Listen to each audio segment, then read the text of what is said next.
தனா மா தனா கதிரு ஆ மா அத்த, மாயா நீங்க 2 பேரும் வருவீங்கன்னு நான் எதிர்பார்க்கவே இல்ல. ஏதாவது விசேஷமா?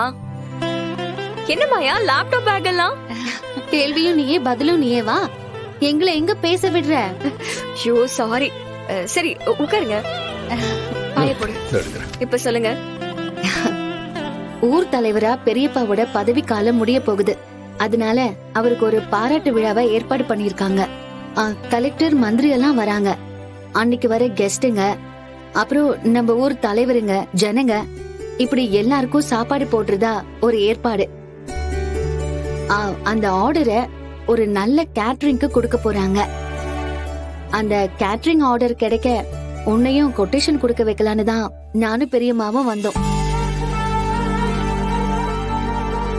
அப்பாக்கு பாராட்டு விழாங்கிறது சந்தோஷமான விஷயம். ஆனா ஊருக்கே சாப்பாடு போடுறதுங்கிறது பெரிய காரியம். என்னால எப்படி அவ்வளவு பெரிய ஆர்டரை எடுத்து பண்ண முடியும்? ஏன் முடியாது? நீயா சமைக்க போற? சமையல் மேற்பார்வை பண்ண போற? எல்லாத்துக்கும் ஆள் வச்சுட்டா 1000 பேரா இருந்தாலும் சாப்பாடு செஞ்சு அதை பரிமாறவும் முடியும். அப்படியா சொல்றீங்க? ஏய், அதுல உனக்கு என்ன சந்தேகம்? நிச்சயமா உன்னால முடியும் தானா? தனா, என்ன யோசிக்கிற? அதுல நிறைய பணம் செலவாகும்ல. முதல்ல கொட்டேஷனை கொடுப்போம். நமக்கு ஆர்டர் கிடைக்கிற மாதிரியான ரேட்டை கோட் பண்ணுவோம். நமக்கு லக் இருந்தா அந்த ஆர்டர் கிடைக்கும். அப்படி கிடைச்சா அதுக்கப்புறம் பணத்தை பத்தி பேசுவோம். நீங்கெல்லாம் சொல்லும் போது எனக்கு கொஞ்சம் நம்பிக்கை வருது. சரி ட்ரை பண்ணுவோம். காலம் போறா கஷ்டப்பட்டுட்டே இருக்க கூடாதுல்ல. இந்த மாதிரி வாய்ப்பு வரப்போ அதை பயன்படுத்தி மேல வரணும்ல. சரிம்மா. மாயா, கொட்டேஷனை ரெடி பண்ணலாமா? அதுக்கு தான் லேப்டாப் எடுத்துட்டு வந்திருக்கேன். சரி, ஃபங்க்ஷனுக்கு எத்தனை பேர் வருவாங்க? 800ல இருந்து 1000 மெம்பர்ஸ் வருவாங்க. அப்போ தலைக்கு எவ்வளவு கோட் பண்ணலாம்? அப்ராக்சிமேட்டா 1000 பேருன்னு வச்சுக்கிட்டு தலைக்கு 200 ரூபான்னு கோட் பண்ணுவோம். அப்படின்னா 2 லட்சம் கோட் பண்ணுவோம். 2 லட்சமா? ஆமா. அப்படின்னா இது பெரிய ஆர்டர் தான். நம்ம இந்த வாய்ப்பை விடவே கூடாது. மாயா, அம்மா, மெனு என்ன கொடுக்கலாம்? இரு.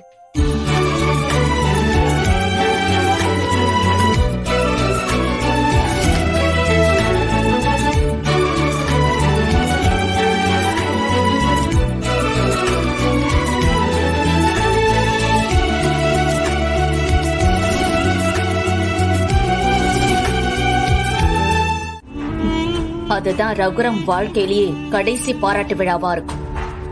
ஏன்னா இனிமே அவ அந்த பதவியிலேயே இருக்க முடியாது.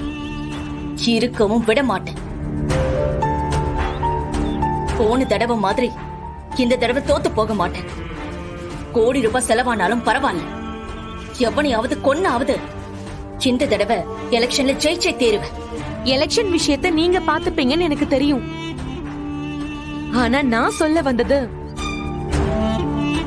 ரகுராம் மாமாவுக்கு நடத்த போற பாராட்டு விழாவுல ஊருக்கே சாப்பாடு போடுற மாதிரி பந்தி நடத்த போறாங்களாம். அந்த டெண்டரை தனாவுக்கு கொடுக்க போறதா பிளான் பண்ணிட்டு இருக்காங்க. பிடிக்காத பொண்ணுன்னு சொல்லிட்டு அவளுக்கு நல்லது பண்றதுக்கு இப்படி பிளான் பண்றானா அந்த ரகுராம்? அந்த தனாவை அடிச்சா ரகுராம்க்கு வலிக்கும். அவனை காயப்படுத்த கிடைக்கிற எந்த வாய்ப்பையுமே நான் மிஸ் பண்ண மாட்டேன். அந்த தனாவுக்கு டெண்டர் கிடைக்காது. இதுதான், இந்த வார்த்தை தான் நான் எதிர்பார்த்தேன். அந்த தனம் முன்னேறவே கூடாது. அவ மட்டும் முன்னேறிட்டானா ரகுராம் மாமா அவளை ஏத்து பாரு. அங்க மாயான்னு ஒருத்தி இருக்கிறதே நம்மளால தாங்க முடியல. இதுல அவளும் வீட்டுக்குள்ள வந்துட்டா, ஐயோ சாமி, என் கனவு இந்த ஜென்மம் இல்ல, 7 ஜென்மம் எடுத்தாலும் நடக்காது. கவலைப்படாத பார்வதி, டெண்டர் சாதாரண விஷயம் இல்ல. கேட்டரிங் பேர்ல எவ்வளவு செலவாகும்னு அமௌண்ட் மென்ஷன் பண்ணி கொட்டேஷன் போடணும். யார் கம்மியான அமௌண்ட் போட்டிருக்காங்களோ அவங்களுக்கு தான் டெண்டர் கிடைக்கும். அவளுக்கு டெண்டர் கிடைக்க விடாம நான் பாத்துக்கிறேன். இது போதுங்க, இது போதும். மத்தது எல்லாத்தையுமே நான் பாத்துக்கிறேன். வரேன்.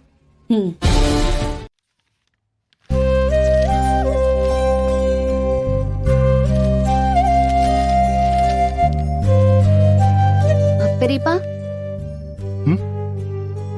என்ன? பெரியப்பா, தனா வந்து அந்த கேட்டரிங் சென்டருக்கு கொட்டேஷன் கொடுக்கறேன்னு சொல்லியிருக்கா. இதுக்கு முன்னாடி அவளுக்கு இந்த மாதிரிலாம் சமைச்சு பழக்கம் இல்ல.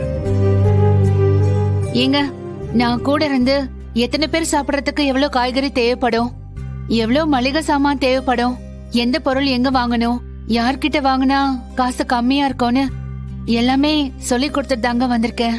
டெண்டருக்கு கொட்டேஷன் கொடுத்தும் அவளுக்கு பழக்கம் இல்ல. அவ எப்படி பண்ணுவா?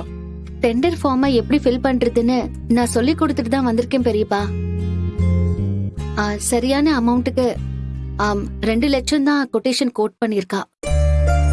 பெரியப்பா, கண்டிப்பா இந்த டெண்டர் தனாவுக்கு தான் கிடைக்கும். கிடைக்கிறது முக்கியம் இல்ல, கிடைச்ச வாய்ப்பை சரியா பயன்படுத்திக்கணும். நாளைக்கு கலெக்டர், மினிஸ்டர் எல்லாம் வருவாங்கல்ல, நல்லா பண்ணிட்டா ஓகே. சரியா பண்ணலைன்னா அது பெரிய அவமானமாயிடும். அப்படிலாம் ஆகாதுங்க, அவ நல்லா பண்ணிடுவா. ஆமா பெரியப்பா.